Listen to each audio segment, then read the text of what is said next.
Hi everybody, I wanted to try another video about, I used to do this kind of segment where I would uh, compare two different shows with similar themes and show you the differences and how the similarities and tell you my thoughts.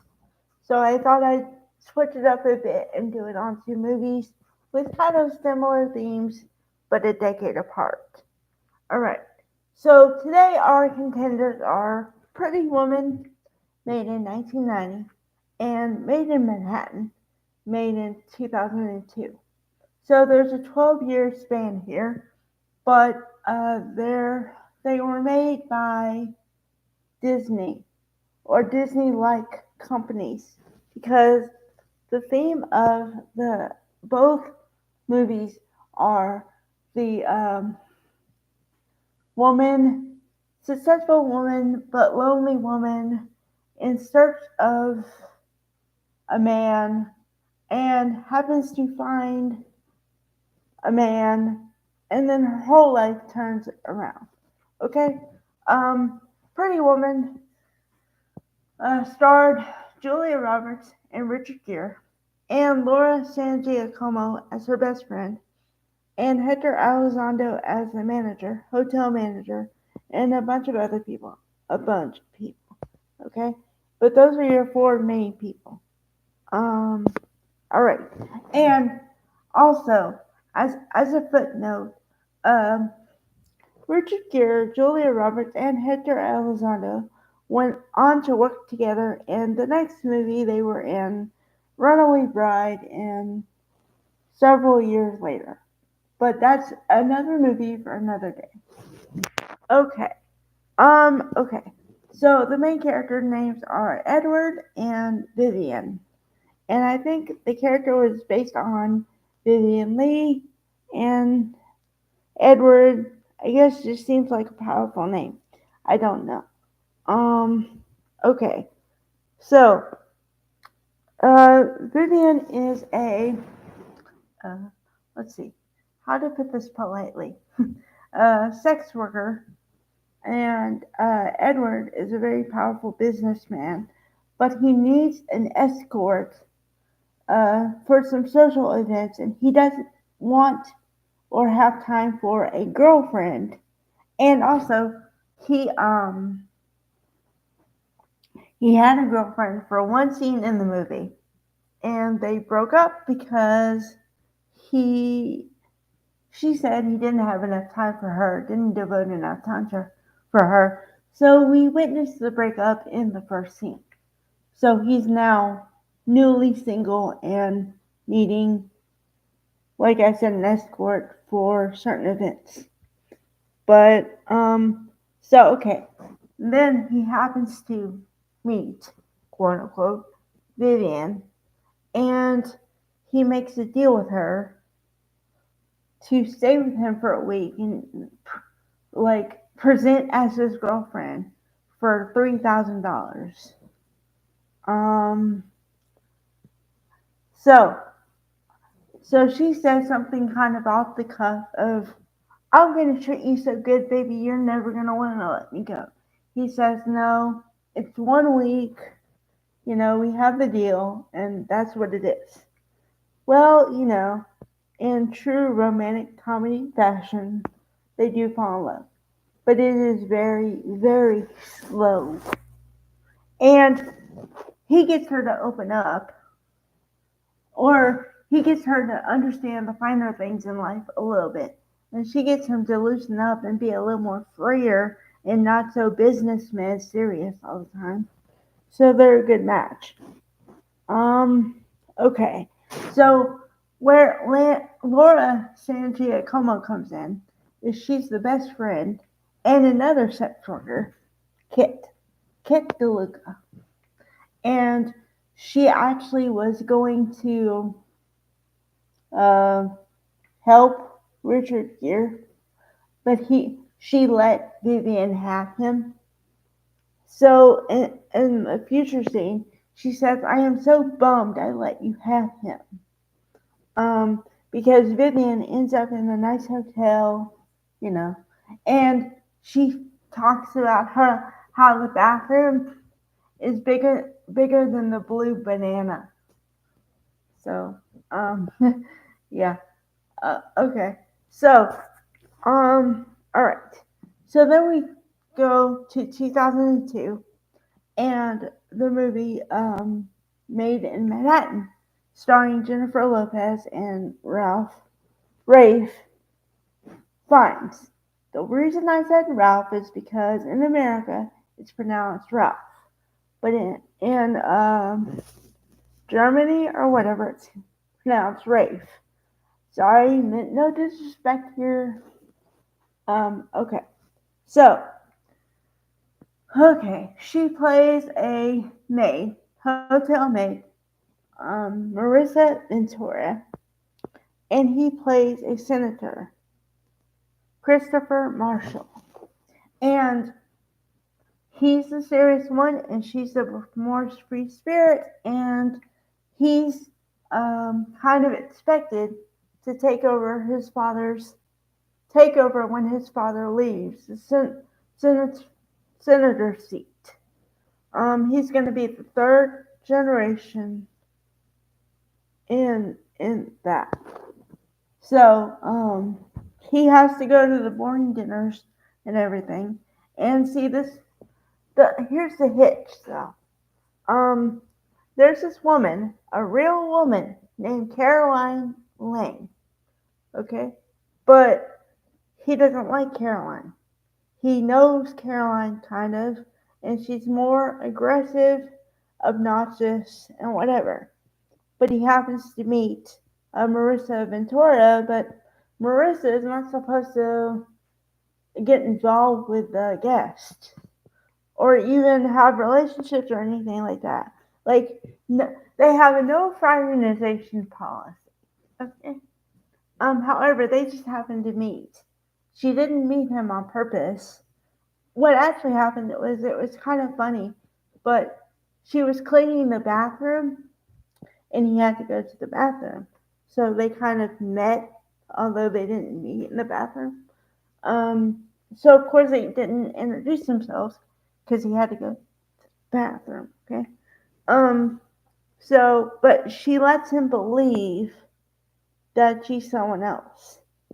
Well, that's gonna come back to bite her slightly, of course, because her mother, played by her real life mother too, says, "Where's your pride, Maritza? You had to say you were someone else to get him to like you?"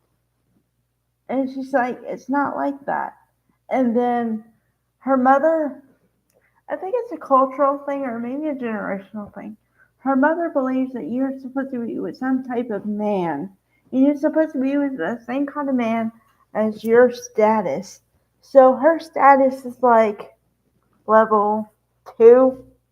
I don't know. Come with me. I'm gonna try to make a pictogram. Okay?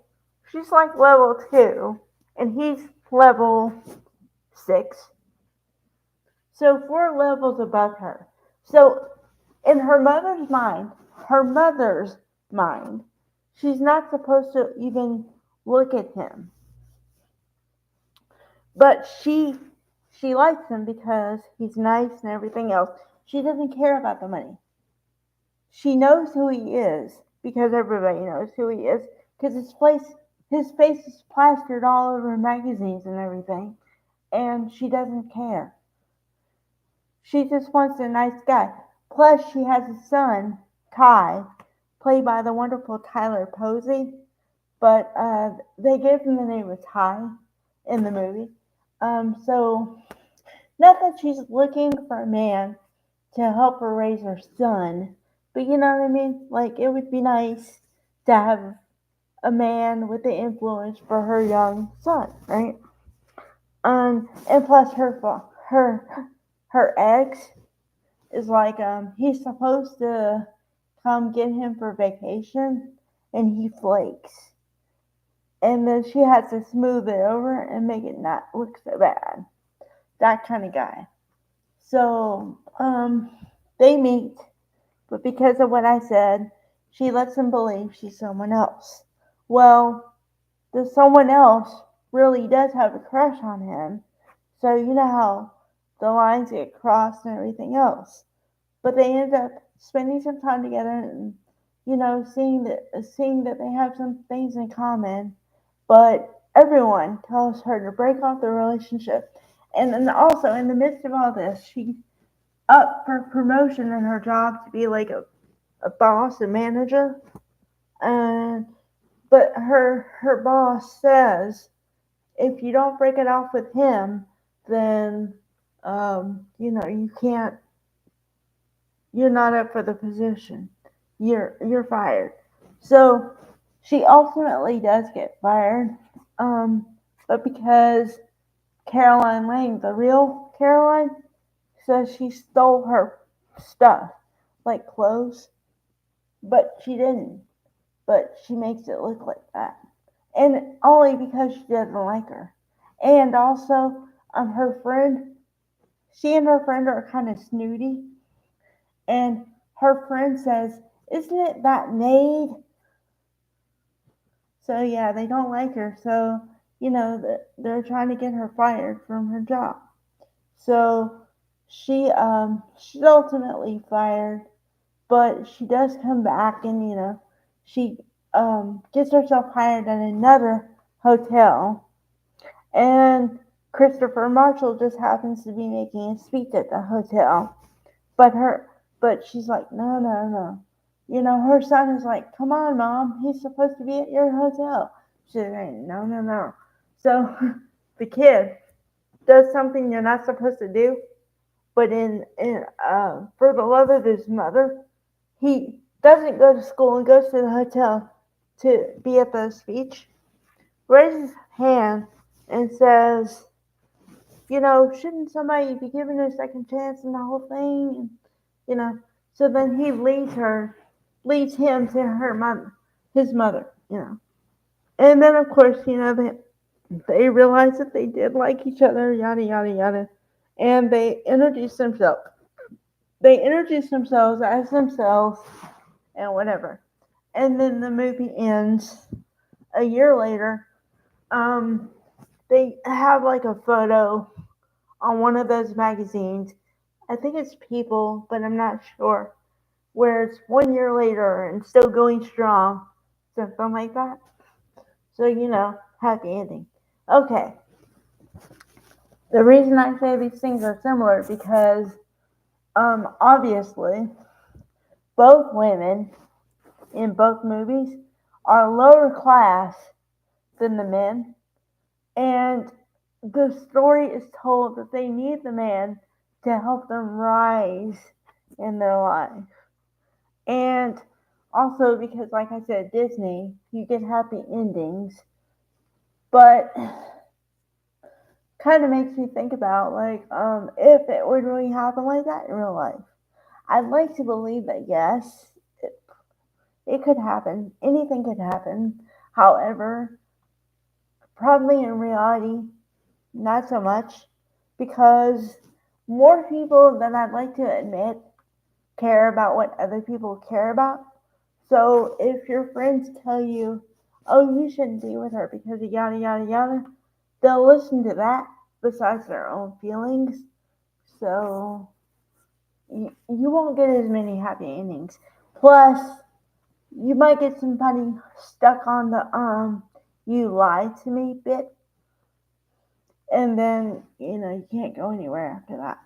So yeah, but for all the hopeless romantics out there, those are two movies that will give you a little bit of hope if you're still single and want to find somebody. Although I would like movies to show that no one needs anybody to help them do anything. Like, you can be happy in your life no matter what you're doing. So this whole like trope of you need someone to like, you're not happy until dot dot dot, or you need someone for dot dot dot. I don't think so. Just another perspective. All right, bye guys.